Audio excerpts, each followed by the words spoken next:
I love video games. But you know what's even better than video games? Pussy. I've never had much of a problem actually getting acquainted with people. It seems to be the sort of thing that happens by itself. You don't really need to put any special effort in, which is where I think many people who label themselves introverts actually fail. There are so many courses now online and videos of people telling you how exactly to expand your social circle and quote-unquote network and all this shit. It really is easy. Because humans are social creatures, talking to others is something that happens naturally. And so a perspective that I've recently had is that if you are an introvert, you will make friends anyways, but you will most likely push them away because you don't necessarily need them. Whereas extroverts will make friends the same way introverts do, but they will keep a much broader circle and therefore be able to get more acquainted with these people. So it's not really about making friends, it's about keeping them. You are still going to get approached by random people, no matter whether you're an extroverted or introverted person. Whether you're shy or outgoing, there are going to be circumstances where you're in a group setting and people will try to talk to you. How you go about that pretty much determines this kind of social circle you have. And the way that you filter out your friends, so who you choose to be close to and hang out with, and who you choose to be farther apart to, that's going to determine a lot about your social situation as well. And I believe firmly that introverts can be made into extroverts because for the longest time I actually thought that I was an introvert. But then I realized, wait, I'm not a fucking loser. I just thought for the longest time that I was. And therefore I didn't feel like I would have anyone around me. So it led me to the false conclusion that I didn't need anyone. Whereas in truth, I actually did need people. I just had this foolish assumption that it's not something that was going to be beneficial for me and I'm much better being alone, which wasn't at all the case. This gets a lot more confusing when you apply gender dynamics to this.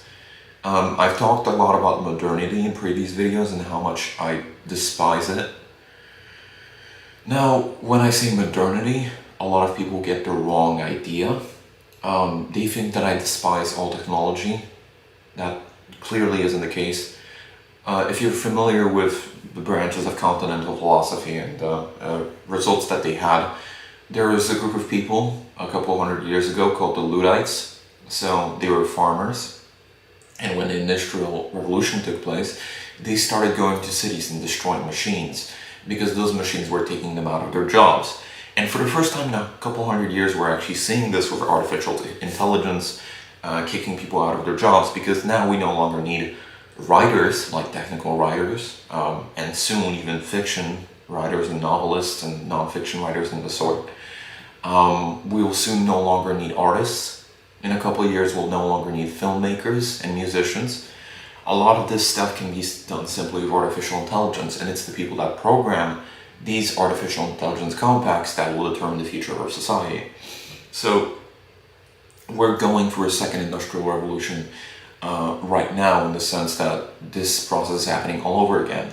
And there's this whole group of neo-Luddites that respond with Ted Kaczynski's so-called anti-tech revolution in a series of violent outbursts in the 1980s, and that has continued since, especially recently when he died in prison.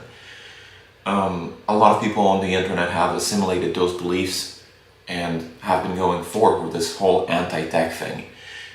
On the other hand, we have Nick Land and the accelerationists who believe that we need as much tech as possible in order to quit edging our technological progress as a society and finally let the giant dick that is civilization come.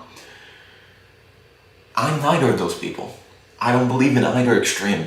I don't think banning some technology is the way to go, and I don't think, accelerating it is the way to go, for now at least, either. I don't think we've reached the breaking point where we need to get rid of all our technological prospects in order to prosper. I don't think we've reached the breaking point where we need to go over the edge either. I think both of those concepts are equally as dangerous.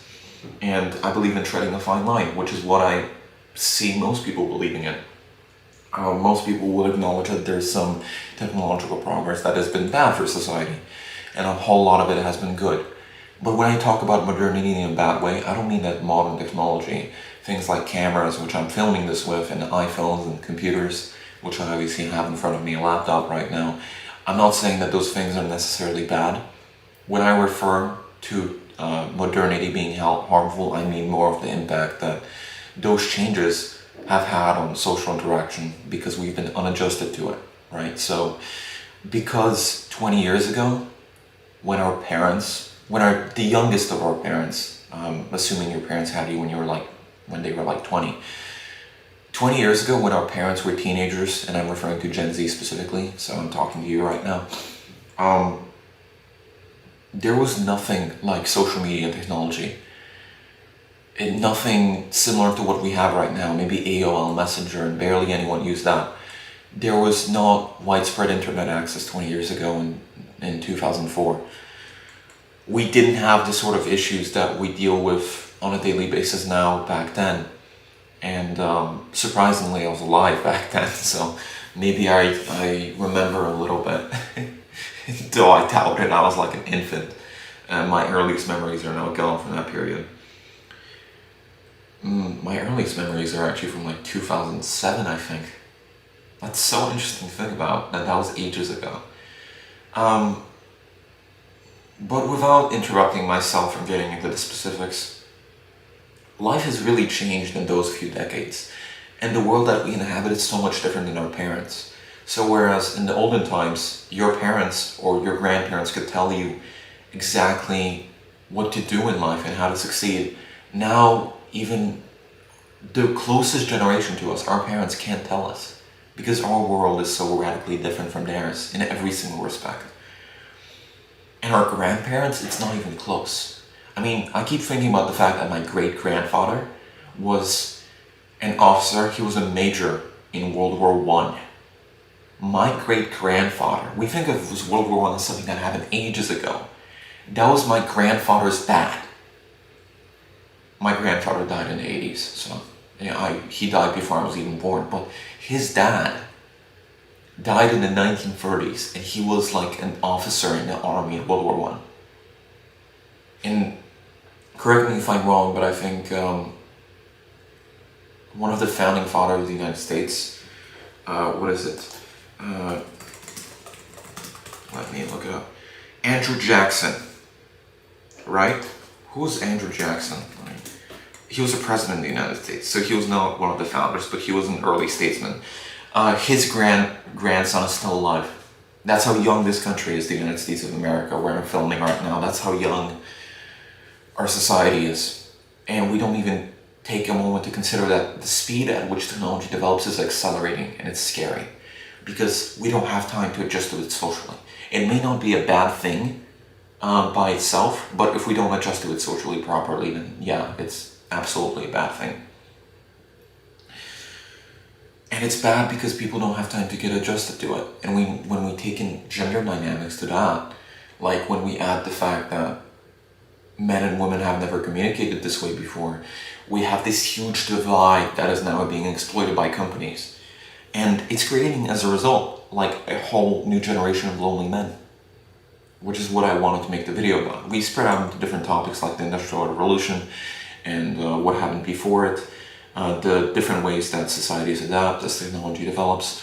I didn't mean for this to be like all cerebral and literal, but it's something that must be addressed, because it's just crazy to think about in a way that our society is so different. So the way that people navigate relationships isn't the same way as it used to be.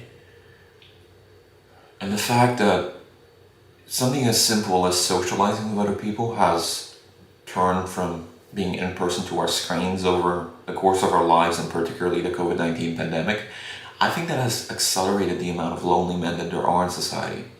I think that amount of people who are alienated, particularly men and young men in general, Generation Z, is going to keep on rising because we fail to establish these models of how people should properly communicate, because these developments have been so recent. I think it's something to be worried about. Perhaps not in the short term, but in the long term definitely, because we're going to see an even higher amount of men that have never ever had their first relationship. And I know there are men in their 20s or even their fucking 30s that have never kissed a girl. because the way that humans interact is so different. And there's like this exponential effect from when you're young. So when you're young, like when you're on the playground 6 or 7 and something good happens to you, like the other kids like you because you're the fastest runner or whatever, you're gonna keep accelerating. The kids like you in elementary school because you're the fastest runner, so you're gonna get higher self-esteem, you're gonna get higher grades, the teachers will like you, other kids will like you as a result because you can help them with their work. Then, you know, one of the kids that like you will form a friend group with you. The friend group will expand to other kids in your school. When you get into middle school, that friend group goes even more. There's a girl in it. You start dating the girl. Everybody thinks you're popular because you're dating a popular girl who later becomes a cheerleader. Then you break up with her. You date another girl.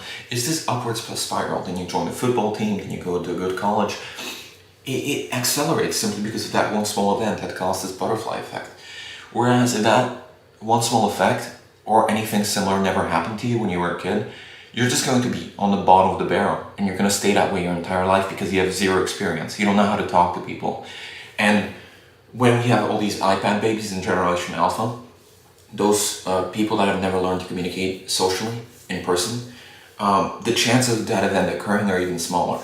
Or the chances of them having hiccups along the way that are so serious that they're going to shoot them down to the bottom of the barrel again and they're going to prevent them from rising back up. The chances of them having roadblocks is much higher too. So the chances of these people succeeding and making into the next term is smaller, so the people that end up at the top will now be nerds, which is not a good thing because the standard has dropped. And before you call me a nerd, just know that my obsession with strategy games has declined. Anyways, it's a very serious issue. I just wanted to speak briefly about it, and thank you for watching. I'll see you next time. Peace.